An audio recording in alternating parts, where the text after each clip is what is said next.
प्यारी सात संगत जी, राधा स्वामी जी।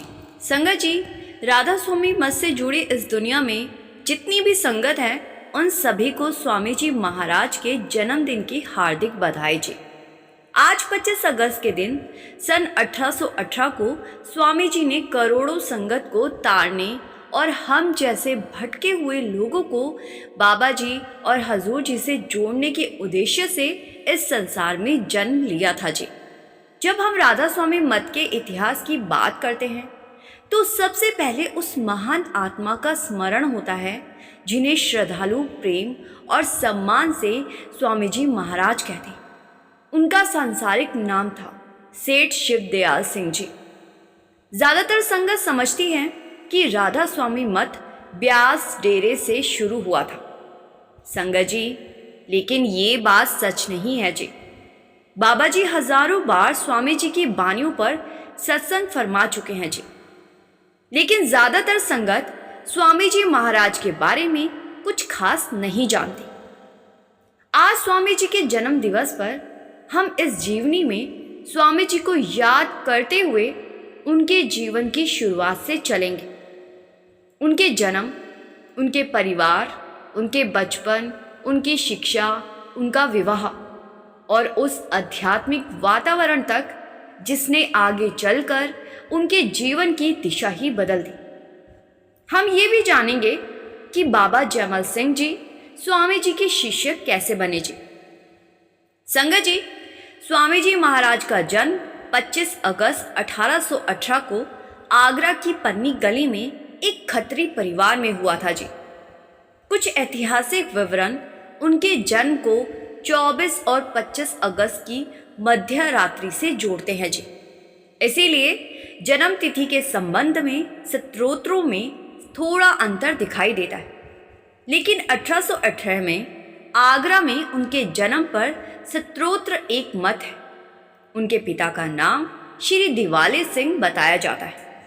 परिवार का वातावरण धार्मिक और आध्यात्मिक था। उनके पिता संत तुलसी साहिब, जो हाथरस में रहते थे, उनके अनुयायी थे। उपलब्ध जीवनी स्तोत्रों के अनुसार तुलसी साहिब का इस परिवार से निकट संबंध था और उन्होंने बालक शिवदयाल के जन्म को एक अत्यंत आध्यात्मिक घटना के रूप में देखा जी। संगत जी, एक विवरण में तो ये भी आता है कि उन्होंने उनके माता पिता को इस बालक के प्रति विशेष श्रद्धा रखने की सलाह दी थी जी। तुलसी साहब ने स्वामी जी के जन्म पर कहा था कि ये जन्म किसी साधारण आत्मा का नहीं, बल्कि लाखों करोड़ों जीवों को तारने वाली आत्मा का हुआ है जी। शिवदयाल सिंह जी यानी कि स्वामी जी का बचपन दूसरे बच्चों से कुछ अलग दिखाई देता था जी। जहाँ सामान्यतः छोटी उम्र में बच्चे खेल कूद और दुनियावी चीज़ों में अधिक रुचि लेते थे, वहीं उनके जीवन के बारे में उपलब्ध विवरण बताते हैं कि बहुत कम उम्र से ही उनका झुकाव आध्यात्मिक विषयों की ओर था जी। हजूरी भवन से जुड़े स्तोत्र के अनुसार उन्होंने लगभग 6 वर्ष की उम्र से आध्यात्मिक साधना का अभ्यास शुरू कर दिया था जी। उसी स्तोत्र में उनकी प्रारंभिक शिक्षा के बारे में बताया गया है कि लगभग 5 वर्ष की आयु में उन्हें स्कूल भेजा गया, जहां उन्होंने हिंदी, उर्दू, फारसी और गुरुमुखी का अध्ययन किया। आगे चलकर उन्हें फारसी भाषा में विशेष दक्षता प्राप्त हुई और अरबी तथा संस्कृत का भी कार्य साधक ज्ञान था जी। संगत जी, सोचिए, इतनी छोटी उम्र में एक बालक भाषाएं सीख रहा था और दूसरी ओर उसका मन आध्यात्मिक साधना की ओर भी आकर्षित हो रहा था। यही शिक्षा आगे चलकर उनके जीवन में बहुत उपयोगी हुई। फारसी पर उनकी पकड़ इतनी अच्छी बताई जाती है कि युवा अवस्था में उन्होंने फारसी से संबंधित नौकरी भी की। कुछ समय के लिए उन्हें एक सरकारी अधिकारी के साथ फारसी विशेषज्ञ के रूप में काम करने का अवसर मिला जी। लेकिन ये नौकरी उन्हें अधिक समय तक आकर्षित नहीं कर सकी।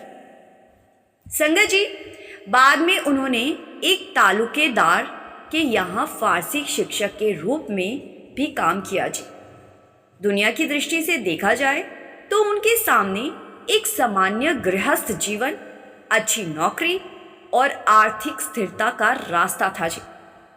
लेकिन स्वामी जी का मन धीरे धीरे इन उपलब्धियों से ऊपर उठकर आध्यात्मिक खोज की ओर जा रहा था जी। इसी कारण उन्होंने अंततः नौकरी छोड़ दी और अपना अधिक से अधिक समय आध्यात्मिक साधना तथा धार्मिक चिंतन में लगाना शुरू कर दिया जी। संगत जी, उनका विवाह भी हुआ। उपलब्ध स्त्रोत्रों में उनकी पत्नी का नाम राधा जी या नारायणी देवी मिलता है और उन्हें फरीदाबाद के इज्जत राय की पुत्री बताया गया है। उनके बारे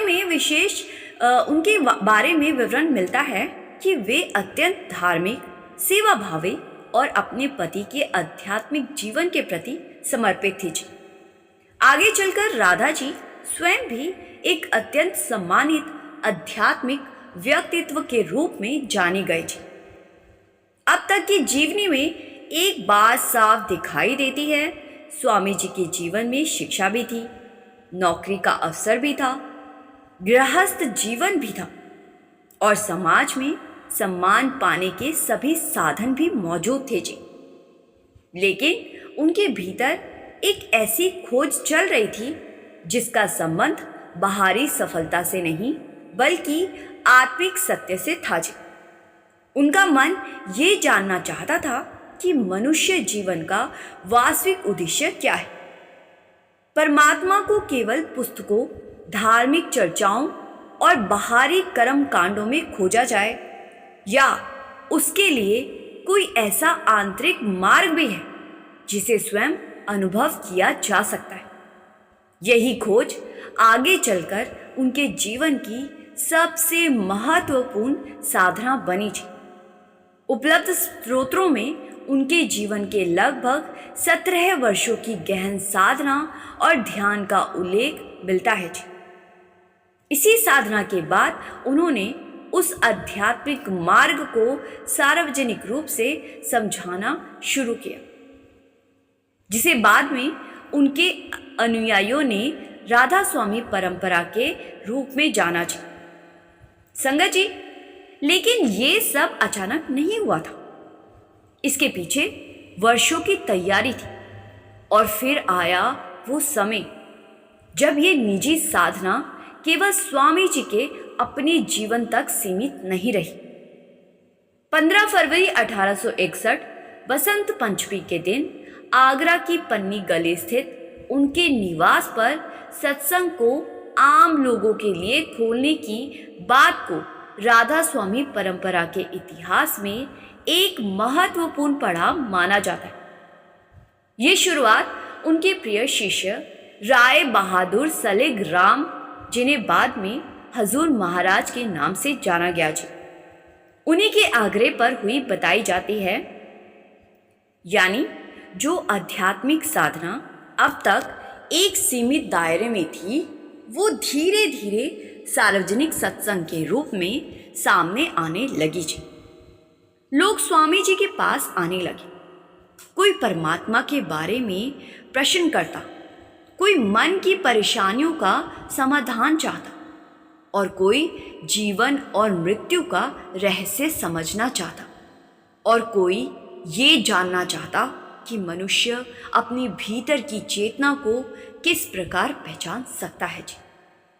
संगत जी, स्वामी जी महाराज अपने सत्संगों में बाहरी आडंबरों की अपेक्षा भीतर की साधना, गुरु के प्रति प्रेम, नैतिक जीवन और आध्यात्मिक अभ्यास पर जोर देते थे। उनकी शिक्षाओं में ये विचार प्रमुख था कि मनुष्य का वास्तविक उद्देश्य केवल संसार की उपलब्धियां प्राप्त करना नहीं है। संसार में रहते हुए अपने कर्तव्यों को निभाना जरूरी है, लेकिन साथ साथ उस आध्यात्मिक सत्य की खोज भी करनी चाहिए जो मनुष्य को जन्म मरण के चक्कर से ऊपर उठाने में समर्थ हो। उसकी साधना का एक महत्वपूर्ण प्रश्न ये भी था कि आध्यात्मिक जीवन अपनाने के लिए संसार को छोड़ देना अवश्य नहीं माना गया। उनके बताए मार्ग में गृहस्थ व्यक्ति भी अपने सामान्य जीवन और जिम्मेदारियों को निभाते हुए आध्यात्मिक अभ्यास कर सकता था। संगत जी, समय बीतने के साथ उनके सत्संग का प्रभाव बढ़ता गया। बताया जाता है कि उनके जीवन काल में उनके अनुयायियों की संख्या लगभग 3000 तक पहुंच गई थी और इनमें अलग अलग समुदायों के स्त्री पुरुष शामिल थे जी। लेकिन इसी दौरान एक ऐसा प्रसंग आया जिसने आगे चलकर इस आध्यात्मिक परंपरा को एक विशिष्ट नाम से पहचान दिलाई। ये बात लगभग 1866 की बताई जाती है। उपलब्ध स्रोत के अनुसार उस समय राय सलिग्राम नैनीताल में गहन ध्यान में थे। इसी दौरान उनके आध्यात्मिक अनुभव में राधा स्वामी नाम का विशेष महत्व प्रकट हुआ। आगरा लौटने के बाद उन्होंने स्वामी जी को राधा स्वामी साहब कहकर संबोधित करना शुरू किया। आगे चलकर यही नाम इस परंपरा की पहचान बन गया। संगत जी, यही एक बात बहुत ही सावधानी से समझनी चाहिए। आज हम जिस नाम को राधा स्वामी के रूप में जानते हैं, उसका इतिहास केवल एक शब्द के सामने आने की कहानी नहीं है जी। इसके पीछे स्वामी जी की वर्षों की साधना, उनके सत्संग, उनकी शिक्षाएं और उनके निकट शिष्यों की आध्यात्मिक यात्रा जुड़ी हुई थी जी। 1861 में सार्वजनिक सत्संग की शुरुआत के बाद उनकी शिक्षाएं धीरे धीरे लोगों तक फैलती गई जी और 1866 के आसपास राधा स्वामी नाम इस परंपरा से जुड़ गया जी। स्वामी जी महाराज के सत्संगों का एक और महत्वपूर्ण परिणाम था उनकी शिक्षाओं का लेखन। उनके प्रवचनों और पदों को बाद में सार वचन के नाम से संकलित किया गया जी। संगत जी, 1861 से लेकर उनके जीवन के अंतिम वर्षों तक पन्नी गली का वो स्थान सत्संग और आध्यात्मिक गतिविधियों का केंद्र बना रहा। एक उपलब्ध स्रोत के अनुसार स्वामी जी महाराज ने लगभग 17 वर्षों तक अपने निवास पर सत्संग सभाओं की अध्यक्षता की। इसी दौर में स्वामी जी महाराज के सत्संग से जुड़ने वाले शिष्यों में पंजाब से आने वाले एक युवा साधक का भी विशेष स्थान बना जी। उनका नाम था जैमल सिंह जी। आगे चलकर यही साधक संगत में बाबा जैमल सिंह जी महाराज के नाम से प्रसिद्ध हुए जी और बाबा जैमल सिंह जी ने ही पंजाब की ब्यास नदी के किनारे ब्यास डेयरी की शुरुआत की जी। शुरुआत की उपलब्ध विवरणों के अनुसार लगभग 17 वर्ष की आयु में उनका संपर्क स्वामी जी महाराज से। बाबा जी 5 नाम के भेद को जानने के लिए जगह जगह घूम रहे थे जी। बाबा जी बहुत सारे संतों महात्माओं से मिलते थे, लेकिन कोई भी संत 5 नामों के भेद की जानकारी नहीं रखता था जी। संगत जी, घूमते घूमते बाबा जी आगरा पहुंच गए और स्वामी जी के सत्संग तक पन्नी गली में पहुंच गए और उन्होंने स्वामी जी से आध्यात्मिक साधना का मार्ग प्राप्त किया जी। बाद में स्वामी जी महाराज ने उन्हें पंजाब में इस मार्ग की शिक्षा आगे पहुंचाने के लिए निर्देश दिए। उस समय शायद किसी ने कल्पना भी नहीं की होगी कि पंजाब की ओर लौटने वाला ये युवा साधक आने वाले वर्षों में एक ऐसी जगह पर आध्यात्मिक केंद्र की नींव रखेगा जिसे आगे चलकर डेरा बाबा जैमल सिंह ब्यास के नाम से जाना जाएगा। स्वामी जी महाराज का जीवन अभी अपने अंतिम चरण की ओर बढ़ रहा था जी।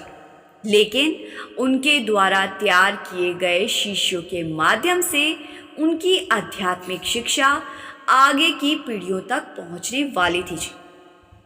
और इन्हीं शिष्यों में बाबा जयमल सिंह जी की भूमिका आगे चलकर बेहद महत्वपूर्ण होने वाली थी जी। संगत जी, अब हम स्वामी जी की जिंदगी के उस अंतिम पड़ाव की ओर बढ़ रहे हैं, जहां एक और उनकी शिक्षाएं दूर तक पहुंच चुकी थी, वहीं दूसरी ओर लगातार आध्यात्मिक कार्य और न कर बराबर विश्राम का उनके स्वास्थ्य पर असर पड़ने लगा था जी। और फिर आता है 1878, स्वामी जी महाराज के जीवन का अंतिम वर्ष। लेकिन उनके जीवन का अंतिम अध्याय केवल उनके चोला छोड़ने की तारीख तक सीमित नहीं है जी। उनके अंतिम समय में क्या परिस्थितियां थी, उनके बाद उनके प्रमुख शिष्य राय सलिग्राम ने क्या भूमिका निभाई, स्वामी जी महाराज की शिक्षाएं किस रूप में आगे बढ़ी और 15 जून 1878 को वास्तव में क्या हुआ, ये सब हम आपको आगे बताने जा रहे हैं। संगत जी, सन 1877 में बाबा जयमल सिंह जी जब छुट्टी पर आगरा आए, तब स्वामी जी महाराज से उनकी एक महत्वपूर्ण मुलाकात हुई जी। कुछ परंपरागत विवरण इस मुलाकात को दोनों के बीच अंतिम महत्वपूर्ण मुलाकात बताते हैं जी। इसी संदर्भ में ये भी मिलता है कि पंजाब में सत्संग और आध्यात्मिक शिक्षा के कार्य को आगे बढ़ाने की जिम्मेदारी बाबा जयमल सिंह जी को दी गई थी जी। यहाँ एक बात स्पष्ट करना जरूरी है जी, इस घटना को लेकर अलग अलग राधा स्वामी परंपराओं में व्याख्याएं अलग है जी। इसीलिए हम ये दावा नहीं करेंगे कि कोई लिखित वसीयत या ऐसा दस्तावेज मौजूद था जिसमें उन्हें पूरे राधा स्वामी मत का उत्तराधिकारी घोषित किया गया। संगत जी, इतना जरूर मिलता है कि पंजाब में आध्यात्मिक कार्य आगे बढ़ाने के लिए स्वामी जी महाराज ने बाबा जयमल सिंह जी को निर्देश दिया था जी। और शायद यही इस कहानी का सबसे सुंदर पक्ष है जी। एक गुरु की साधना से तैयार हुआ संदेश अब अलग अलग स्थानों तक पहुंचने वाला था जी। आगरा में एक तरफ उनके निकट शिष्य सत्संग को आगे बढ़ा रहे थे, वहीं पंजाब की ओर एक ऐसा शिष्य जाने वाला था जिसके जीवन में आगे चलकर व्यास का नाम जुड़ने वाला था जी। लेकिन अभी वो समय नहीं आया था। साल 1878 आते आते स्वामी जी का स्वास्थ्य कमजोर होने लगा। फिर भी उनकी आध्यात्मिक गतिविधियां और संगत ने उनका संबंध बना रहा। और फिर आया वो दिन जब स्वामी जी महाराज ज्योति ज्योत समा गए जी। 15 जून 1878 आगरा की पन्नी गली में स्वामी जी महाराज ने अपना शरीर त्याग दिया। उपलब्ध स्रोतों में उनके शरीर त्यागने का समय लगभग रात के 2:30 बजे के आसपास बताया गया है जी। उनकी आयु उस समय लगभग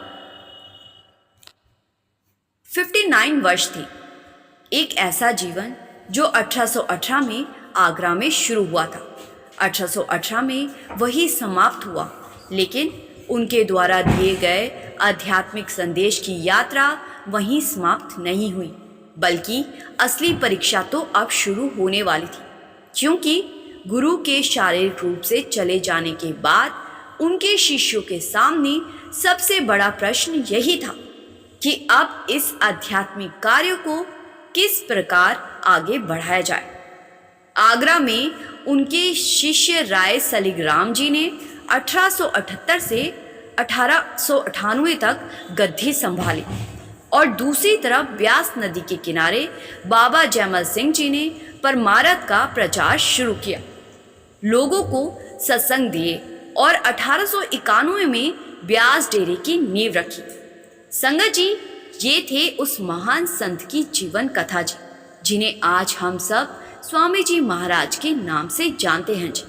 संगत जी, कमेंट में एक प्यार भरा राधा स्वामी ज़रूर लिखिए और संगत के अपने इस चैनल रूहानी सफ़र को सब्सक्राइब कर इस चैनल का एक हिस्सा ज़रूर बनिए जी। गुरु प्यारी सात संगत जी, राधा स्वामी जी।